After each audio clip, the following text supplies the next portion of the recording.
Hi everyone, a lot of times I get questions about portrait photography and how a phone performs in said portrait photography, but I'm not very social in terms of I don't like approaching people that I don't know. It feels awkward for me and just don't want to come off that way. But when it comes to portrait photography, it is something that I acknowledge that needs to be focused on as well, showcase it as well. So this video is just for that. Portrait photography on several phones. So let's jump into the video and showcase what a lot of these phones can do. And these are the phones that I've taken with me. To begin this video, we need to discuss the differences between these phones. And I'm not talking about hardware per se. Not every phone simply captures in the same focal lengths. This means you will have differences in composition. So we have to look at all of them when it comes to their focal length options in portrait.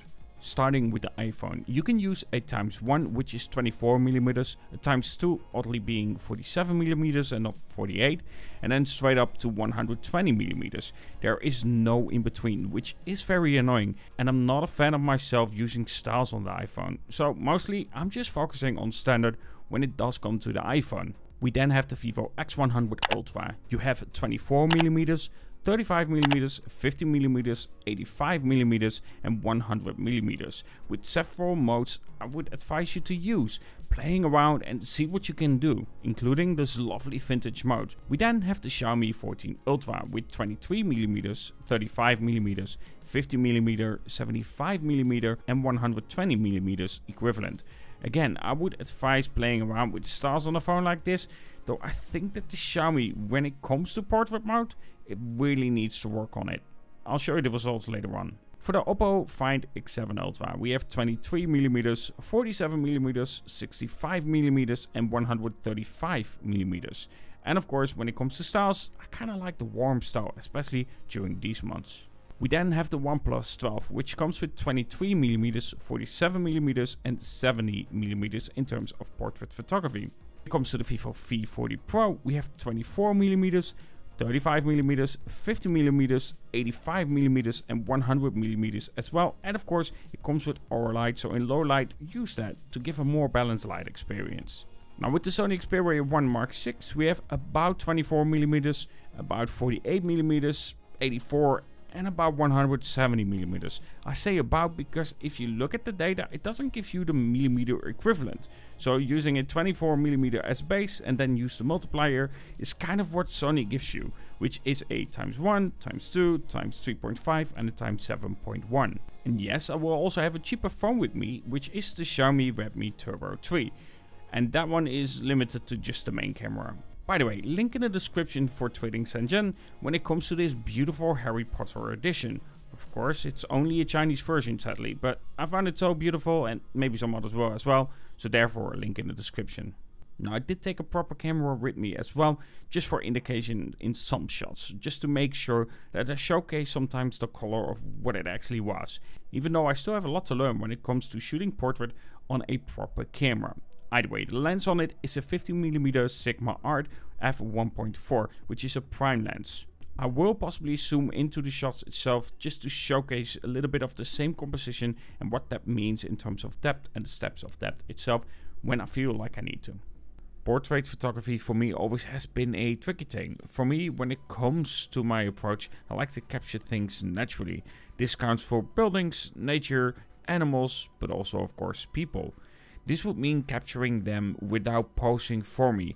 It is for me the best because you capture, for instance, the emotion or thought of that person through their eyes. But in turn, it's a subject that I get a good amount of requests for. So lucky enough, I have a friend of mine that was able to go with me and take some shots. In this video, as stated, it isn't focusing on a comparison per se, because there are simply too many phones that I have with me. But it's more showcase how each of these phones perform, and especially with the different price ranges that I have with me. And in some cases I will of course show which phone represents the scene best, and also talk a little bit about the edge detection and how they approach that very differently.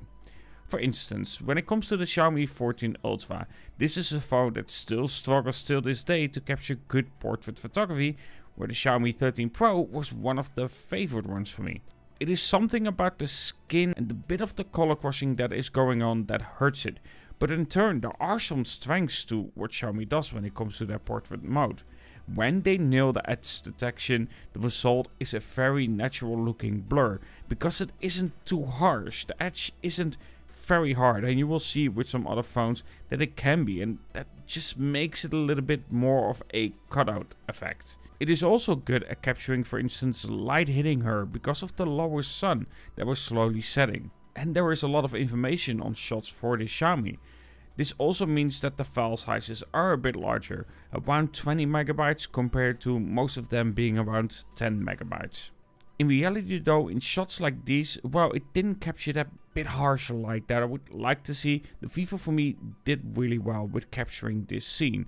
Sure, it's a bit bright in comparison that I would normally like in my shots, but I think for portrait photography that does make more sense, because it allows that person to be properly visible without needing to edit the shot to make it do so. Where on the Xiaomi, for instance, I do have to edit my shots to get some of that life back that is missing. We also have phones like the Oppo Find X7 Ultra that does manage to capture the scene really well. Though again, the same counts here compared to the Vivo, it's a bit more brighter than the scene actually was. The struggled phones for me though are the Sony Xperia 1 Mark VI that uses bokeh mode, and of course the iPhone 16 Pro. The iPhone 16 Pro, for instance, in this shot has a duplicated head to create somewhat of a blurred line around the head itself on this 47mm shot.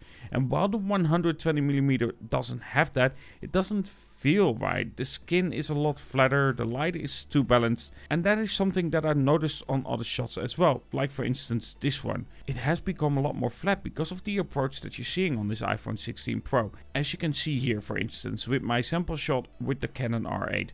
Again, when it comes to portrait photography, I still have some things to learn, and with the Canon R8 I only have the 50mm with me, but you can see the contrast to it, but also of course that harsher light hitting her face. And then when talking about Sony, these shots 100% need editing to get the best out of them in terms of this bokeh mode. They lack color, and sadly if you're zooming in 3.5 times or 7.1 times, you really start to see the struggle when it comes to the details in the shot.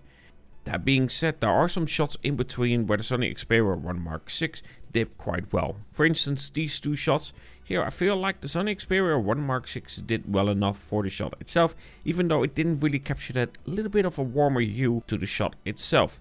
That being said, that's more of an outlier than anything else. As you can for instance see here in these shots that I've taken on the Sony Xperia 1 Mark VI. Simply put, these are not good enough. And that counts the same for instance in this shot with the Xiaomi 14 Ultra. Again, it captures that harsher light really well that it did on the previous shot as well. But in turn, because of how Xiaomi approaches their portrait photography, the skin looks very pale. This without a doubt can be saved though when it comes to editing the shot with the white balance and highlight as well, as you can see after it. But again, when it comes to the Xiaomi 14 Ultra, it is somewhat lackluster and it really needs to start working on getting a better portrait photography result. Right now, for instance, I would say it falls behind the likes of, for instance, the Oppo Find X7 Ultra. And also, depending on the shot itself, it can fall behind on the OnePlus 12 when it comes to portrait photography, simply because it needs work to get better results out of it. Yes, there's a lot of data in it, but the other phones get a better result by default.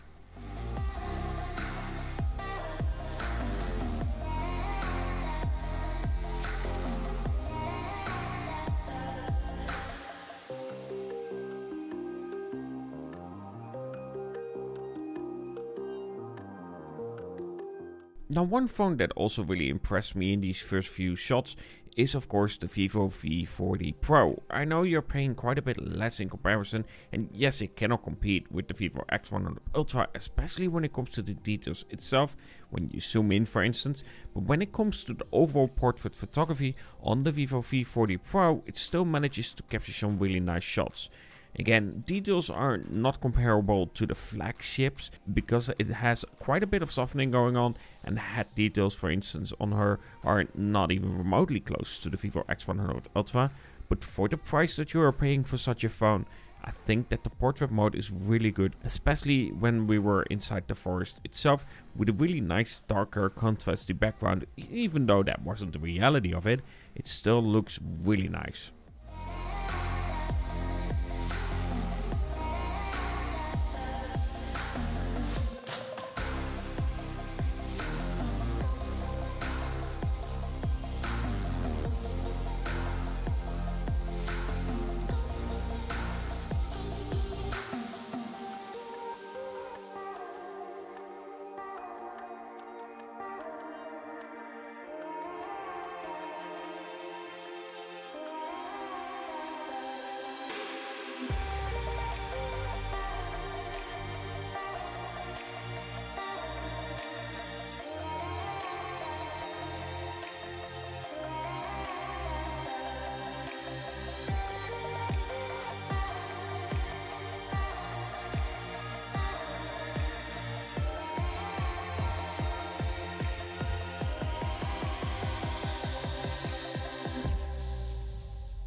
So this was the portrait photography video, showcasing how each of these phones perform when it comes to portrait photography, because I know I get a lot of questions about this and I really wanted to give you an answer. And having a friend that allows me to take some portrait shots of her definitely allows me to showcase you which phone performs the best. But when it comes to these portrait shots, I really want to highlight how each of them perform and what the differences are between each, so you can decide for yourself, okay, I prefer that kind of approach or I prefer that kind of approach, without me directly saying, okay, that one is the one you should go for. Each of them have a strength, apart from, of course, the Redmi Turbo 3, and Sony has just some shots in between that work. But when it comes to, for instance, the Xiaomi, as stated, it has a lot of detail in the shot itself, but it lacks the color. The Vivo is quite bright, a bit more punchy, and therefore I would say it depends on what kind of preference you like. The Oppo is one of those really solid ones as well. Apple is just, it's just there. It's quite flat. But again, if this is something that you like, then of course I hope that this video gave you the answer on how each of these phones performs when it comes to portrait photography. Do let me know in the comments below which your preference has, because of course there is quite a bit of a difference between all of these phones and their approaches. And of course their edge detection and so on, and how they approach that. Either way, I do hope that you enjoyed this video. Don't forget to check out some other videos that I've made on my channel. It would really help the channel itself. If you aren't subscribed yet, don't forget to subscribe and the bell icon and all that stuff. You know what I mean. Oh, and of course, comment below, because it helps with the algorithm. Either way, I really want to thank my channel members as well. I really do appreciate the support. By you watching already helps, but becoming a member, of course, is just that extra step. And you can become a member by clicking below somewhere join. You don't have to though. Either way, I do hope that you enjoyed this video, and of course talk to you guys in the next.